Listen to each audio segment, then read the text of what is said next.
Good morning, everyone.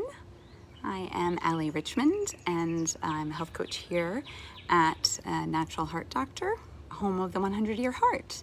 And I'm sitting outside enjoying this beautiful, beautiful weather this morning. I don't know if you can hear the birds chirping, but it's just gorgeous outside. And we've had some cold weather, and so this is more spring for Texas for a hot minute.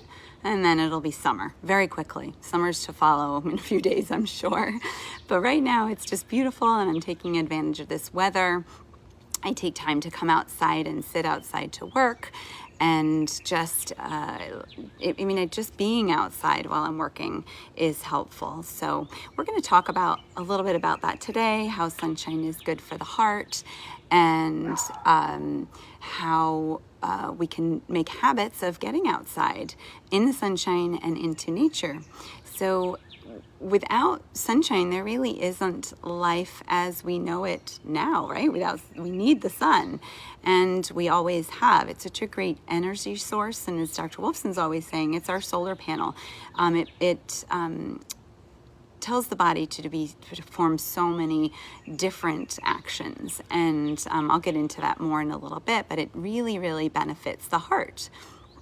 So sadly, and I did not know this until I read a few days ago, but rickets is something that's making a comeback. I don't think, fine with bell bottoms or platform shoes, but we do not want rickets coming back. It just means that we're deficient in vitamin D. We have these kids that spend so much time inside in school.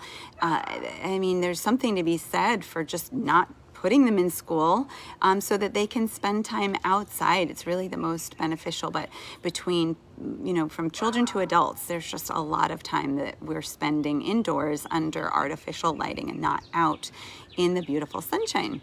So people have become afraid of the sun because we have been told to be afraid of it. We're going to get skin cancer, and then people put on these sunscreens, most of them which are very toxic, which actually makes it worse. But the sun is so powerful, and we need to respect it and take advantage of it, but very carefully. We don't want to burn, but we do want to take advantage of what it can do for us. It's just really a great tool in the toolbox, and something that we should probably plan for on a daily basis if you're not remembering to get outside. It's strange. People forget to get outside. That shouldn't be the way that it goes. It needs to be a priority. So I just want to go over a few points of how it's so powerful, just to sort of inspire you to get outside. Patients who received UV radiation from sterilizing light source had better resistance to respiratory infections and better psychiatric health. So we've all heard of, a lot about vitamin D over the last couple of years to support the immune system. And also forest bathing, it's a thing. And you just go in the forest, spend lots of time in there. It really helps boost the mood. So that's part of just being in nature versus the sunshine. But it's all good for the body and the mind.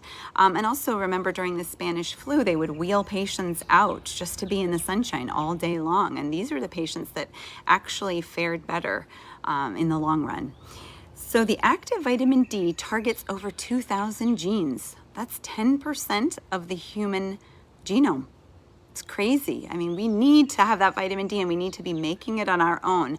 Of course, we can supplement, but ideally, we are making it ourselves. Vitamin D deficiency is a major predisposing factor in the pathology of at least 17 varieties of cancer, as well as heart disease, stroke, hypertension, autoimmune, diabetes, depression, chronic pain, osteoarthritis, osteoporosis, weakness, periodontal disease. They have done these studies that say when we're deficient in vitamin D, we are going to suffer in various ways. So you can't really get a significant source from the food. So the sun is the best option. We can supplement, yes, but the sun is always the best option. And you can't overdose. You could overdose with a supplement, but you can't overdose with the sunshine. The body will automatically destroy what you don't need. It's so smart. It really is. And another way in which we see the amazing intelligence of the human body is that we talk about watching the sun rise and the sun set. And when we do this, we are sending messages to the brain to balance our circadian rhythm. In addition, when we're out in the sunshine and we are not wearing sunglasses, our body knows how sort of sends messages to our skin to protect us. So we don't actually encourage wearing sunglasses. I mean, you could put a hat on and obviously protect your eyes, but if you're wearing sunglasses, you could potentially not be wearing a quality pair and you're still opening up the entire eye to the damaging UV rays. And this is why we have the eyes the way that they're made. You know, we have the eyebrows to protect us from the sun. So, but at the same time, we're able to take advantage of the benefits and the messages that it sends to our body. Sunlight also, as we know, generates nitric oxide, which lowers the blood pressure. Just, you know, overall, it's good for our health. As I was saying, so many different aspects of it. And scientific studies indicate, just a little bit more about the heart, that proper D levels provide cardiovascular benefits of the same order as statin therapy or normalization of blood pressure in hypertensive patients. And people with low levels of vitamin D are 45% more likely to develop coronary artery disease, and 78% were more likely to have a stroke than patients with normal levels. They were also 2 times as likely to develop heart failure. So we really want to keep those levels up and also test for those levels, which we do on the micronutrient panel. One of the reasons I love that panel so much is because we don't just need to look at it and say, okay, here's my vitamin D. What else is involved in producing that vitamin D that you might be low on? So if you do spend a lot of time in the sun, there's people who do, and they're not able to convert that. So what else do we need in order to convert it ourselves? And we do speak with a lot of people from Wisconsin and Minnesota. I know that I mean, I would have trouble getting outside, and you're not going to get the same type of sunshine as you might get in Texas or Florida, you know, those some more southern states. So what we recommend then is taking advantage of the Sperity vitamin D lamp. And that helps you produce your own vitamin D. It's a really good option for those of you who aren't able to get out of the sun a lot of the year, which is the case in many of those northern states. So I think we can, of course, get vitamin D from a supplement. We can get amino acids for the nitric oxide, but we cannot mimic everything that the sun does. We just can't. I mean, if you go outside and you're taking advantage of the sun, you feel that energy, of course, and then it produces energy within the body. It has so many functions, sunlight, that sure, we can take a vitamin D supplement. It's something that we do recommend if we need to adjust and really get moving towards getting those levels up. But ideally, you want to get out in the sunshine and not burn. So slowly, especially in the springtime, you kind of slowly introduce your body to the sun, and as time goes on, you're able to handle more sun, of course.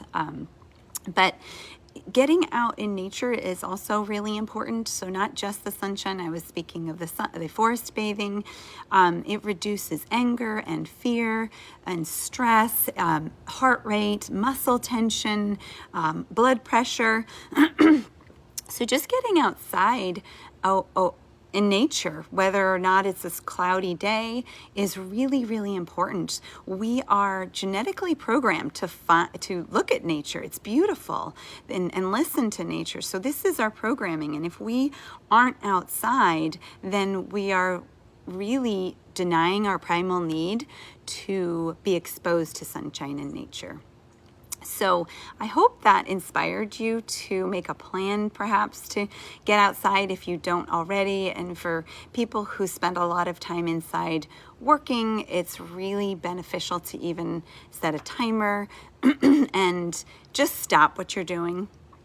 We could go on and on and on with our work. We all know that. Just one more thing, one more thing. But if your timer goes off, I think it's a really good idea to just step outside. Take that 15 minutes. You'll feel the energy. You'll know how important it is for the body. And so I'm going to put in, I like to get outside and do lots of different things, but I'm going to put a picture of one thing I love doing outside. I'm going to put it in the comments. So I would love it if you show me what you do outside and with a picture. So I hope that was helpful and that you are going to spend more time outside in the coming months and years. And I hope you have a wonderful afternoon, and I will see you tomorrow morning here on Brewing Up Wellness.